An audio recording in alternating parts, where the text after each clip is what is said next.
and then we'll work our way around. Mike Reynolds represents Zone 9, Sweet Home. Kevin Hill, representing at large. Amanda Carter, board member, Woody. Jim Gorley, short timer. Jason Reddick, I'm the board chair. Mike Adams, Vice Chair. Dale Keen, Zone 9. Mary Massey, board member of Gloucester. Terry Martin, Superintendent. Yeah, board secretary. Kevin Strong, parent and business manager. Anybody out there want to introduce yourselves or just stand back and watch?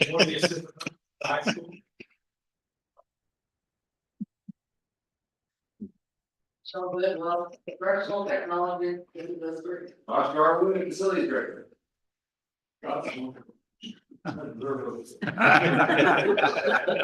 least somebody's here to watch us. All right, so next, explain the makeup of the budget committee, including quorum requirements. Kevin, I'll turn that over to you. Okay, thanks.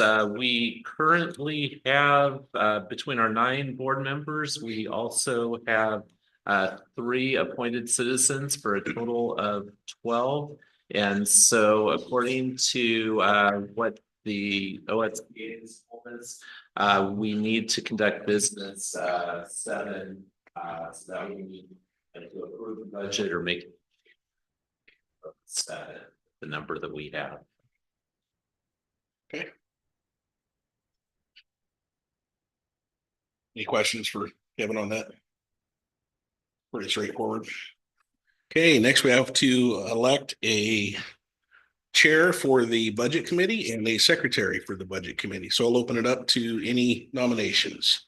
I Nominate Mike Reynolds. I second that. For? Chair. Okay, so we have a nomination for Mike Reynolds for chair and a second. All in favor? Aye. Any opposed? Looks like you're it. We have a nomination for secretary.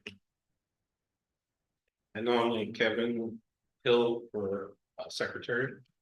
Second. We have a motion and a second. All in favor? Aye. Any opposed? All right. The railroad ride is complete. Do you want this, Mike? The gavel? Thank you. Okay, I guess it sounds like we have a presentation, the budget message from Mr. Hart. All right, good evening. For the 25-26 budget, as we present this year's budget, we do so with steadfast commitment to provide students with opportunities, support, and resources needed to succeed. Our district is actively updating its strategic plan to ensure that our investments continue to support our core focus areas of outstanding achievement, thriving citizens, thriving community, safe, welcoming facilities and services. Through planning and responsible stewardship, this budget reinforces our focus on academic excellence, college and career readiness, and strong partnerships with families in the community. Additionally, we remain dedicated to providing safe, secure, and welcoming learning environments that support our students' educational outcomes and overall well-being. Items of note in the 25-26 budget include: we are committed to equipping students with essential life skills that promote success beyond graduation. Beginning with the class of 2026, high school will implement a personal financial management course as a graduation requirement. This class will provide fundamental financial literacy skills, including budgeting, saving, investing, borrowing, and responsible spending, empowering students to make informed financial decisions throughout life. Additionally, starting with the class of 2027, Sweet Home High School will introduce a career readiness course as a graduation requirement. This class will introduce students to a variety of career pathways, job roles, and post-secondary education options, helping students make well-informed decisions about their futures.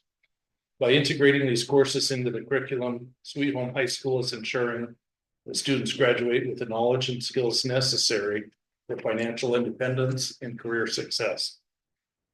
2, as part of our ongoing commitment to maintaining and improving district facilities, the district was recently awarded $80,000 in grant funding to complete a comprehensive facility assessment and update our long-range facility plan. This planning process will include opportunities for community involvement, ensuring the voices of students, parents, staff, and local stakeholders are heard. More information will be available soon for those who would like to participate in the process, and the district encourages all interested community members to stay engaged as we plan for the future. 3, we've included funding for federal programs in this year's budget, understanding that recent actions by some Oregon leaders could put this funding at risk by challenging federal requirements related to non-discrimination. We remain hopeful that reasoned decision-making will ultimately prevail. Our priority in K-12 education must remain on advancing academic achievement for all students, rather than endorsing initiatives that may undermine family values, create division, or promote ideological agendas. 4, our PERS pension contribution rates will increase substantially on July 1, 2025, although they will still remain lower than for most other Oregon school districts. More than 20 years ago, the school board strategically borrowed funds and invested the proceeds. Over the past several fiscal years, those investments have generated significant savings for the district. However, as the investment balances have largely been expended to secure lower pension rates, the magnitude of future savings will be markedly reduced. Recognizing that these savings were non-recurring, the district has exercised fiscal discipline by refraining from committing the savings to ongoing expenditures. Instead, we've allocated these one-time funds to bolster our long-term maintenance fund and to increase our general fund ending balance. These decisions not only reinforce our financial stability, but also afford us the flexibility to address future one-time needs with one-time resources. 5, the budget includes allocating $2 million in past PERS savings toward paying down a portion of our share of the PERS pension system's unfunded liability, so we can have lower PERS rates in the future. We plan to apply for a 25% match from the employer incentive fund. We successfully received an employer incentive fund match when we were last eligible to apply in 2018. Number 6, a window of opportunity is emerging in 2026 for our community to improve the safety, security, and overall learning environment of Sweet Home High School's classrooms without raising the tax rate. Proposed changes to the Oregon School Capital Improvement Matching Fund could make Sweet Home eligible for a $12 million matching grant contingent on voters passing a bond that maintains the current tax rate. Furthermore, the district would have the ability to utilize long-term maintenance funds to ensure the school is built for durability, supporting Sweet Home students for the next 75 years or more. Here is additional information about this need. Sweet Home High School currently has over 40 separate entrances and lacks a security vestibule. Students go outside to reach many of their classes through areas that the public can also access. Most classroom sections of the school were built as economically as possible in the early to mid 1970s using flat roof construction that is not held up well in Western Oregon's climate. 2 modular classrooms that were manufactured in the 1980s have reached the end of their lifespan. The auditorium foyer is in need of refurbishment along with the band and choir classrooms. Career technical education areas are also in need of improvement, and the wood shop is in need of replacement. We would also like to add a bus loop at the high school to improve traffic flow and safety. Ideally, we would also like to make improvements for PE classes, softball, baseball, and soccer, incorporating all weather surfaces. That will increase field utilization. The 2001 bond measure renovated the north side of Sweet Home High School, including a cafeteria, library, and main offices. In addition, a new gym was built on the southwest side of campus. These facilities are in good condition and need minimal work to extend their lifespan. Needs within the renovated portion of the school include a security vestibule at the front entrance and realignment of some hallways so the school feels less like a maze inside. Project objectives would include no tax rate increase. We realize Sweet Home has a relatively modest tax base, and we do not want to burden the taxpayers with a higher tax rate. Enhanced security. The current high school campus has numerous unsecured access points, making it difficult to control entry. The proposed project will consolidate and secure entrances to improve campus safety. Extended classroom lifespan. Renovations and improvements will greatly extend the lifespan for the school's key learning areas, ensuring they are functional for decades to come. Improved career and technical education opportunities. Expand facilities and resources for CTE programs, better preparing students for careers in growing industries. Durability in the Northwest climate. Replace the ill-suited California-style campus design featuring flat roof buildings and a maze of exposed breezeways and halls with durable, weather-resistant construction built to handle the Pacific Northwest rain and damp conditions. 7, finally, we occasionally receive inquiries regarding the total budget amount. It is important to note that actual spending each year is typically well below the budgeted amount. The budget establishes an absolute spending limit for each fund and major function code. Our financial goal is to remain well within the overall budgeted spending limits each year. If you have any questions about the total budget, I encourage you to review the accompanying budget summary for more details. Thank you for the opportunity to do work for our students. It's a pleasure to serve. Thanks, Terry. Are there any questions for Terry on that message? Are we gonna be circling back to any of the things that you were talking about in here, like the bond or that 25% match, anything like that? Are we gonna circle back around? Yeah, it would be a good thing to do so. There are I feel like I had seen somewhere in your budget that about that matching. The 25% match of the employer incentive fund. Is that something that you're gonna talk about in your presentation? Right now we can, this would be a good time to talk about it. I mean, really well thought out, like that you guys years ago invested that money. So, yeah, so with PERS, what happened, if you go back to 2002 and 2003, two separate times, the district borrowed funds and then gave the proceeds and invested it with PERS. And so really kind of the key bet was that the investment earnings would exceed the debt service on the amount that was borrowed. And what has happened in recent years is that has paid off well for the district. And so our PERS rates have been considerably lower than many other districts.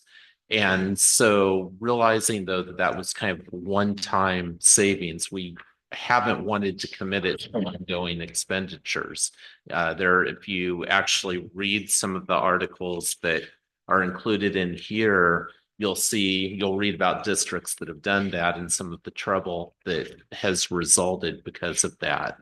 The thing is that a lot of that savings that we've realized is now in the rear view mirror. Going forward, we've kind of spent down our side account.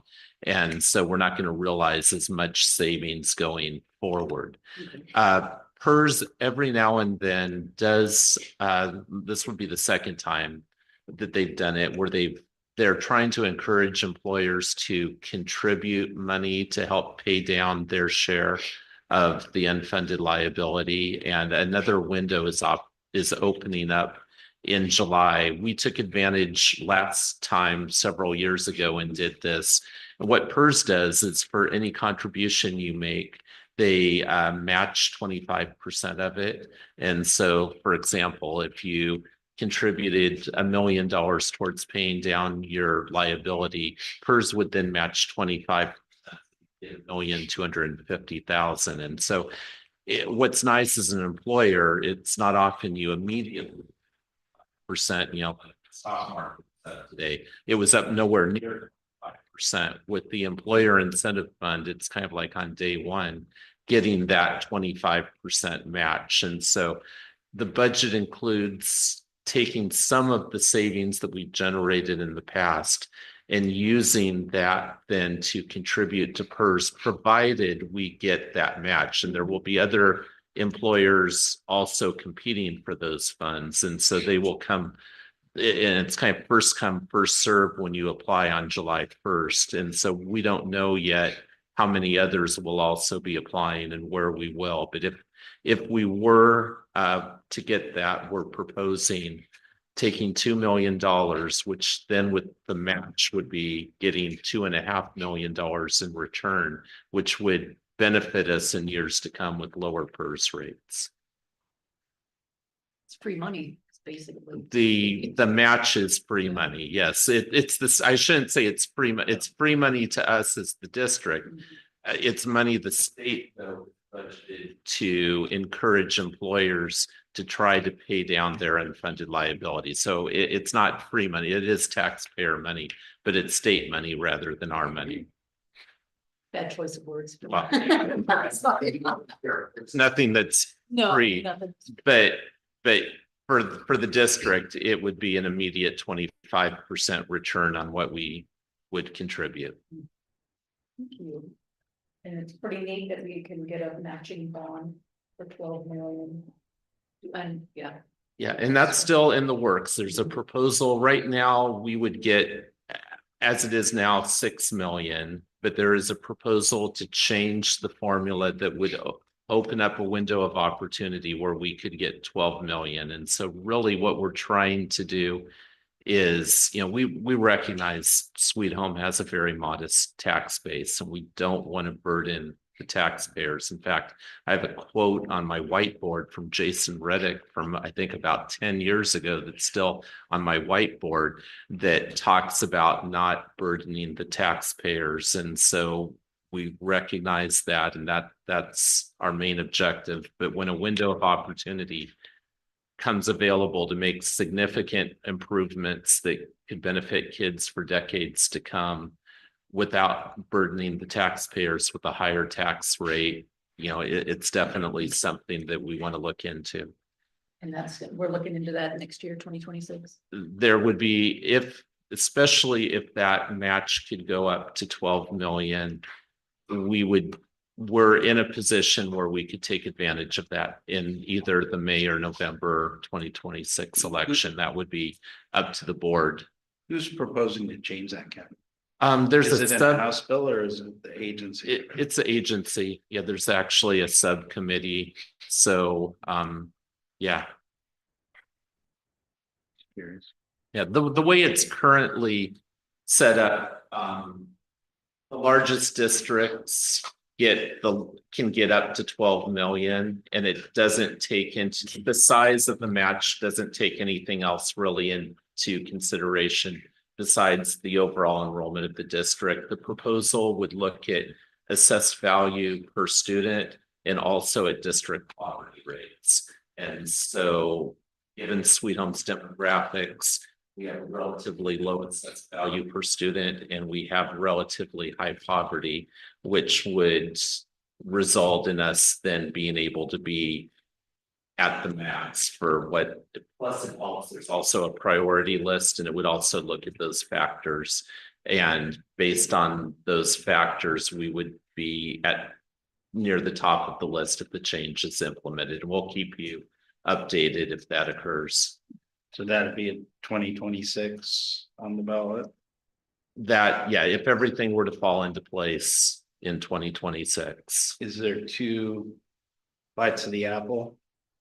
Yes, you could. Before it expires? Yes, you could, Bring it back the second time. you could bring it back a second time. The hope would be that if the board decided to do that, we could, get the word out to the community. And, you know, you would hate to think that you would have to have 2 elections, but if you had to, you could, but, you know, try to, you know, spread And the then word first for what the election, you opportunity just is. pay off what's left. Mhm. And it's a 30-year, Yeah, I would 20. a little, it would be, yeah, probably 25 to 30 years, similar to what the 2001 bond was. The other thing too, you know, this is where the long-term maintenance comes in. I just last week I was talking to Milt Moran, who was on the board for the last bond, and one of the messages the board had for the district at that time was that be sure, you know, in the future to have skin in the game, set aside district funds so you're not entirely reliant on a bond for facility improvements and facility maintenance. And so definitely with the long-term maintenance fund, we've tried to achieve that. So, you know, what it would be is the funding would really come from 3 sources. It would be from the bond that wouldn't increase the tax rate, from the state grant, and also from the district long-term maintenance fund. The other thing is this bond is not to run the schools. This is only for maintenance. Well, or for capital Yeah, improvements. capital improvements. And so there's a big difference between what most of the school districts are going out for and what we're going out for. Yeah, I mean, the hope would be, you know, really, you know, and this is a credit to this community. It's a credit to a lot of the contractors. It's a credit to our facilities department. But when you look, you know, at Sweet Home Junior High and our elementaries, you know, without increasing the tax rate, we've been able to make some substantial improvements over the past 10 years. Really, what's left now is the classroom portion of Sweet Home High School. And it would be tackling that and thinking, you know, really trying to, you know, best utilize the funds available to do it right for decades to come. I mean, we're talking about, this would be a 75+ year investment. But, you know, the high school auditorium this year, we're celebrating 75 years since the completion of the high school auditorium. The hope with this project is that the community is still benefiting from decisions that our generation is making a long time after we're all gone.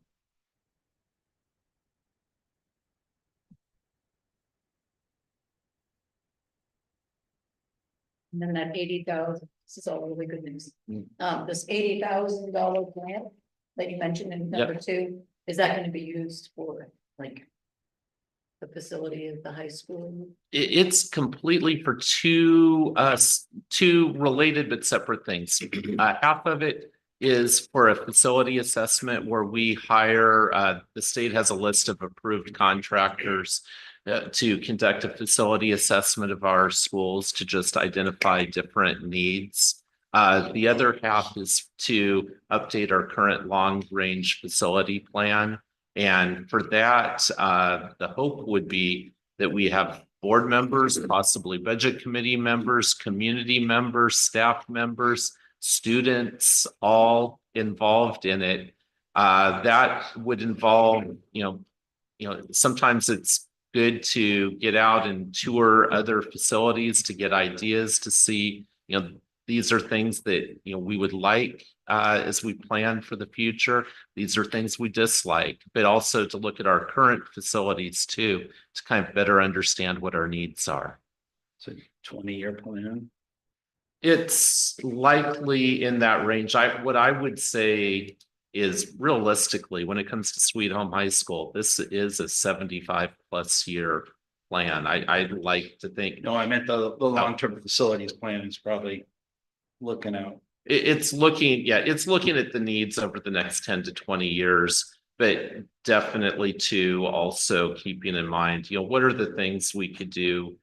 You know, Sweet Home High School really, you know, it's been kind of patched together with improvements made at different times. And, you know, part of like Superintendent Martin was talking about, you walk into the school and it really is kind of a maze of hallways, and then you go outside, I have a maze of breezeways. Open air breezeways that you can access from outside the school premises. The California school is a good description. It's like Eagle Point High School, where I grew up there. Yeah, and so, the intent would be, rather than just kind of adding on to the kind of maze, step back, how can we do this right to best serve kids, for 75 plus years? I remember when some of the repairs that were done down there 50 years ago. That's my 50-year class Yeah. reunion coming up. And it was 50 years ago that they redid the science wing and the this Mhm. wing and those were all done then. So, Mhm, mhm. Time flies, right? oh, yeah. Huh. Any more questions? I just had one, I don't suppose local school district can disengage from the state of Oregon when it comes to receiving federal funds. If the states not Good. agree. Good question. I don't know of a way. I hope, I like Superintendent Martin said, I sure hope that rational minds in Salem prevail. But at the same time, it's interesting times right now. I'll just leave it at that. It's interesting times. Well, it's an interesting question. If you could. It's an interesting Yeah, question. yeah. If the school district could act outside of Our, the states. we're not actually a local district. We're actually a state district that is local control. Yeah. So it's We're a state We're a district. that- political subdivision of the Yeah, state. that the state can come in anytime and take over. But it is an interesting question that I have thought about a little bit. It's so intertwined up there, you don't even know. Yeah, it is. Figure out a way to replace the state school plan. Yeah, I'm just. Because there's gonna be not just this school district, but there's. Exactly. There would be other school districts, I believe, that would also. Be for that. Yeah. That's why I want to bring it up, just as. Well, what I'm gonna say is that, again, we're not by Sweet Home. If we say we're gonna do something different than what they want us to do, they can take over our district. I guess to answer your question, and it's not the best answer. I think, we definitely want to follow the law, but at the same time too, we recognize the values of our community and we want to support our community, and we're going to do the best that we can to do that. That's the better way, is by doing it that way, instead of saying we're not gonna do it and lose our funding. I mean, we have to follow the law, Yeah. and we recognize that, but we also recognize our community's values, and we turn to our school board for that. But it's an interesting question that you follow both state and try to follow both state and federal. Mhm. Mhm. And yeah. It's too bad that the state, in my mind, is putting in jeopardy the millions of dollars of Title I funds. Because of the political position they're taking. It's just unfortunate, and I hope school districts don't suffer that decision. Well said. Questions? Anything you want to highlight, Kevin, besides what Jerry read? Yeah, really, overall two things. First, the budget summary that Superintendent Martin referred to, it's also in the budget document. This is one where sometimes people, like in this case, if you turn to the table of contents just inside the front cover, and you look at the total of all funds, you'll see $68 million. And so oftentimes the newspaper headline is that Sweet Home School District budget $68 million, or Portland Public Schools budget $2 billion, or Lynn County budget $250 million. And people think, well, that's a big number and that's a lot of money per student. Well, actually, and I guess I'm going to try to compare this to a family budget. That money, that first of all, it'd be like asking your family, what's your annual budget? Well, are you including the money that you've set aside towards a down payment for a house? Probably not, but maybe. Are you setting aside money that you've set aside for retirement years in the future? Maybe, maybe not. In our case, that number includes all savings that we have set aside for future needs, first of all. Then back to the family budget. Say, my wife gives me money to go grocery shopping. This number here in the budget includes money that comes into the district, but then it gets counted again anytime it goes out to another fund. And so it would be like asking what's our family budget. And then anytime one of our family members gives money to another family member, and in the case for us with fund accounting, we have to track all of that by fund. Money ends up being double counted then. And so I just say that when, I hate it when I've had the New Era published 2 or 3 years, the big number, and then I get Alex Paul and other people out on Facebook posting things. And it's like, no, that's not the story. And so, sorry, I just had to vent there. But, it was probably when Scott didn't own the newspaper. Didn't mean to slap you upside the head. So I just want, because oftentimes people just see that headline number and there is a lot more to the story. The whole purpose of the budget summary is to show what makes up that number. So I would encourage you to read that. Second, we have a booklet here that I think for a 30,000 foot level does an effective job talking about the issues facing Oregon school districts.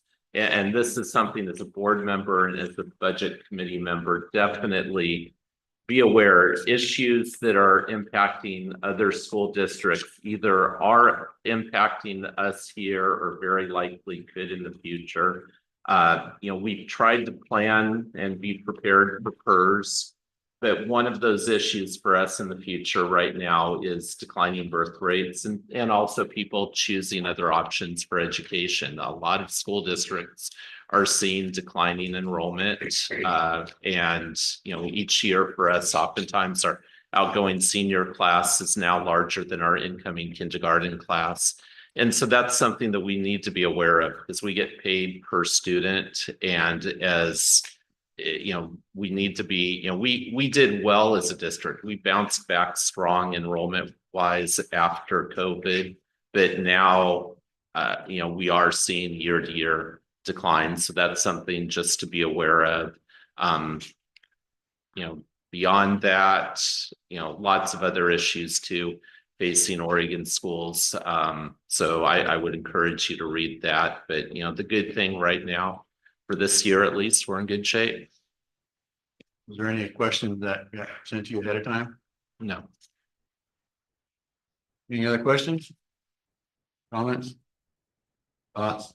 I like how you explain things in terms of a family budget, because that really helped me wrap my mind around these numbers, right? So look at this number, 68.8. Mm-hmm. And then I look at this number, 49.4. So there's like nearly a $20 million difference, right? Yep. That That difference. accounts for some of that, like, here's some spending money to go get some food. Yep. Okay, How about this? Since we have the time, I do think it's kind of important to go through this to better understand from kind of that 30,000 foot level. So yeah, that total shows a $68.8 million budget. But once you subtract out our transfers, contingencies, basically money that we don't plan to spend right this year because we have it set aside for a specific purpose, you take all of that out. The actual spending level is at 49.4 million. And then that still sounds like a big number. And so what makes that number up? First listed is our nutrition services program, where, to give you an idea, for kids, we're serving over 200,000 lunches, over 100,000 breakfasts every school year. We're also doing things, like fire school for the Oregon Department of Forestry and the U.S. Forest Service. All of that gets counted in our nutrition services fund. So that makes up about $1.8 million of the budget. We have another 1.7 million budgeted and passed through funds to Sweet Home Charter School. We have 2.8 million in student investment account funds and high school success funds. And so those have a variety of purposes that the legislature has mandated, but we're enhancing our career tech ed opportunities for students, mental health services.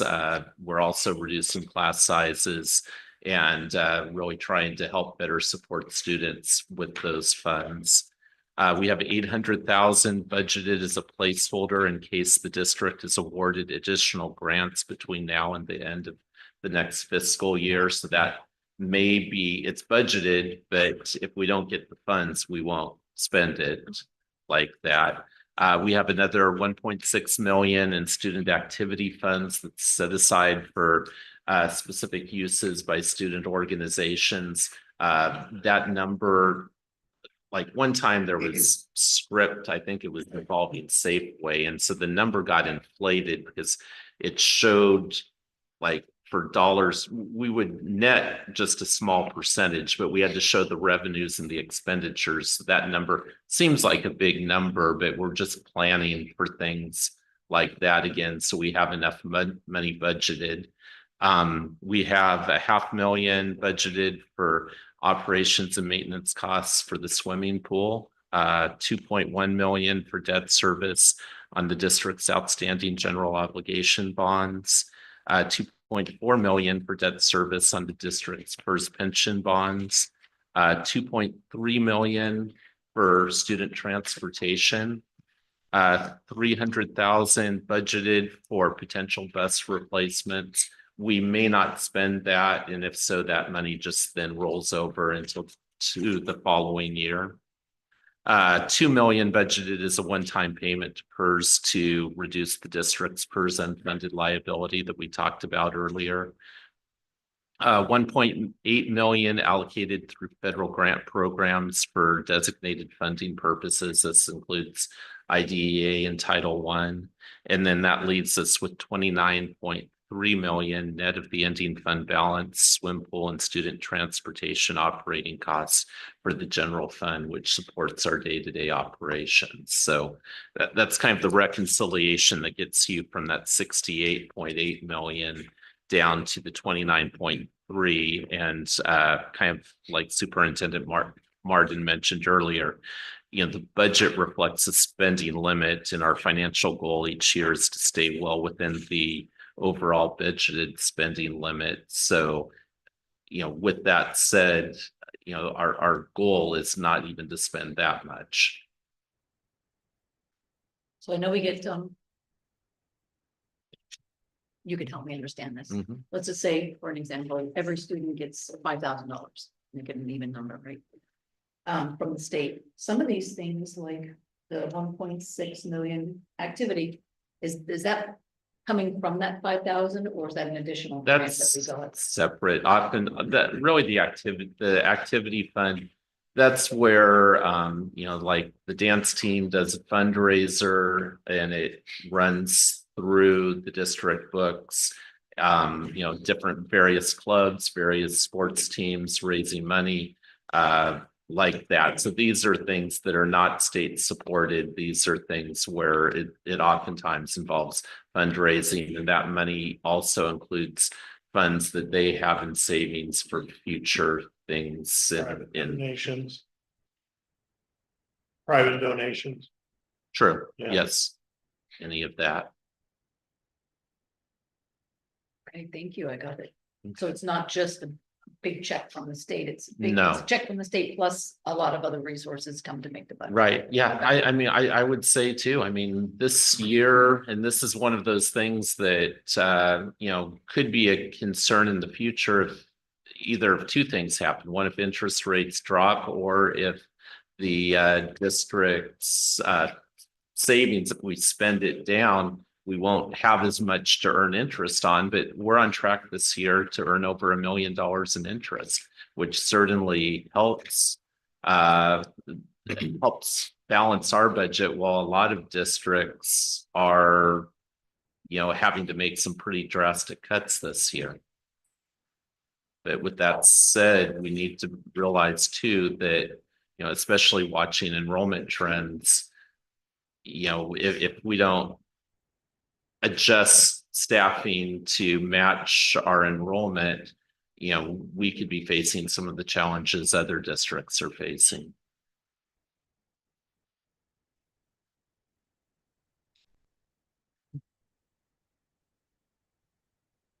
Any other questions? Yeah, brings us to an option of approving the budget, and sending that to the board. Certainly entertain a motion for that, or we could want to ponder on all this and come back tomorrow night. Wednesday night. Wednesday night? Yeah. We do that.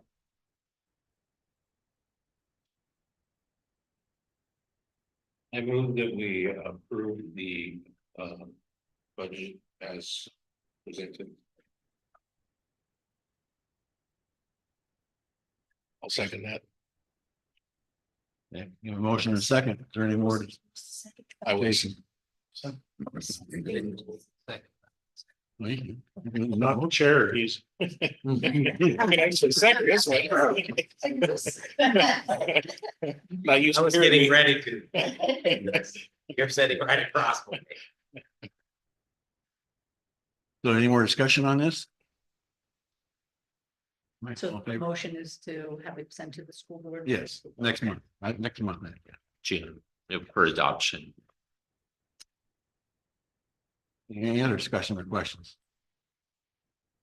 All in favor, say aye. Aye. Opposed, the same. So move. Thanks. He's adjourned. Oh, sorry. Scott, I had a question for Scott as well. I've got this. Sarah, got a question for you.